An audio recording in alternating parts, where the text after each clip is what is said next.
अच्छा, अब हम बात करेंगे कि शुगर के मरीज़ किस तरह चावलों को इंजॉय कर सकते हैं, यानी चावल खा सकते हैं। क्योंकि आप सब जानते हैं कि शुगर के मरीज़ों को सबसे ज़्यादा जिस चीज़ से मना किया जाता है कि वो है चावल।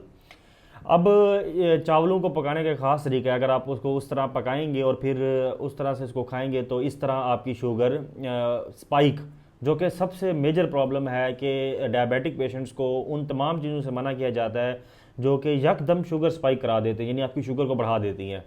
तो चावलों के हवाले से इसको पकाने का तरीका ये है कि आपने अव्वल तो चावलों को उबालना है, और जिस पानी में आपने चावलों को उबालना है उस पानी को आपने बहा देना है।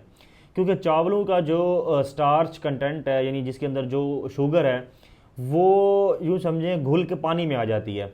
और अब अगर आप उस पानी को निकाल दें तो जो चावलों की वजह से शुगर स्पाइक होनी थी वो बड़ी हद तक नहीं होगी। ये बिल्कुल ऐसे है जैसे हम ग्रीक योगर्ट बनाते हैं। ग्रीक योगर्ट बनाने का असूल भी यही है कि आपने दही जमानी है और उसके बाद एक आपने नरम कपड़ा लेना है, उसमें दही को डाल के निचोड़ लेना है।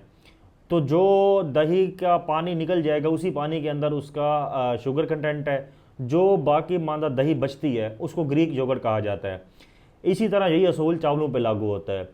तो चावलों के हवाले से दूसरा आपने असूल ये अपनाना है कि चावलों को पकाने के बाद आपने उन्हें आधे घंटे घंटे, यानी उनको ताज़ा होने के बाद आधे घंटे घंटे के लिए रेफ्रिजरेटर में रख देना है। जब आप इसको रेफ्रिजरेटर में रखते हैं तो उससे भी इसका स्टार्च कंटेंट कम होता है, और ये बात साइंटिफिकली प्रूवन है। तो ये दो असूल अपना के डायबिटिक लोग चावलों को इंजॉय कर सकते हैं। लेकिन ये याद रहे कि हर डायबिटिक पेशेंट को चाहिए कि वो चावल या कोई भी चीज़ जिसके लिए उसको एहतियात का कहा गया है वो अपने डॉक्टर के मशवरे के मुताबिक ही इस्तेमाल करे।